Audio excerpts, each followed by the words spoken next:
1990માં Mahuva sugar civil Mason તરીકેની નોકરી પૂર્ણ કરી મોહમ્મદભાઈનો વિદાય કાર્યક્રમ યોજાયો. મહુવા શુગરના એક એવા કર્મચારીની કહાની જેને લોકો આજે સલામ કરે છે. મોહમ્મદ અબ્બાસ તાજ મોહમ્મદ ખાન. 1990માં મહુવા શુગરમાં સિવિલ મેસન તરીકેની નોકરી શરૂ કરનાર મોહમ્મદભાઈ માત્ર કર્મચારી નહોતા, પણ કંપની માટે મુશ્કેલીમાં યાદ આવતો માણસ બની ગયા હતા. સિવિલ ડિપાર્ટમેન્ટ હોય, આગ જેવી ઇમરજન્સી હોય, પાવર હાઉસ, મેન્યુ, લેબ કે શુગર હાઉસ, જ્યાં જ્યાં સમસ્યા ત્યાં ત્યાં એક જ નામ ગૂંજતું. એક સમય એવો આવ્યો કે ડિસ્ટિલરી પ્લાન્ટના સ્લજના નિકાલ માટે તમામ પ્રયત્નો નિષ્ફળ ગયા.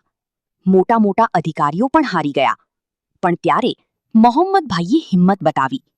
મેનેજિંગ ડિરેક્ટર સાહેબ પાસે જઈ માત્ર એટલું કહ્યું, સાહેબ, મને 15 દિવસ આપો, હું આ સ્લજનો નિકાલ કરી આપીશ.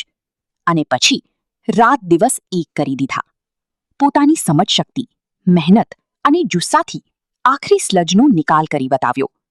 જે કામમાં બધાએ હાથ ઊંચા કરી દીધા હતા, તે કામ મોહમ્મદભાઈએ કરી બતાવ્યું.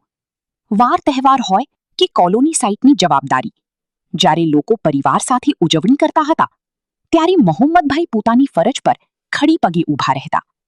ચોમાસામાં મહુવા શુગર પાણીમાં ગરકાવ થઈ જાય, નદી નાળા ઉફાન પર હોય, ત્યારે પણ પોતાની ફરજ માટે જીવ જોખમમાં મૂકી નદી નાળા પાર કરી કંપની સુધી પહોંચતા.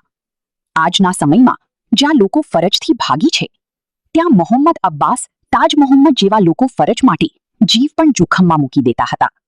આવા કર્મચારી માત્ર કંપનીની શાન નથી.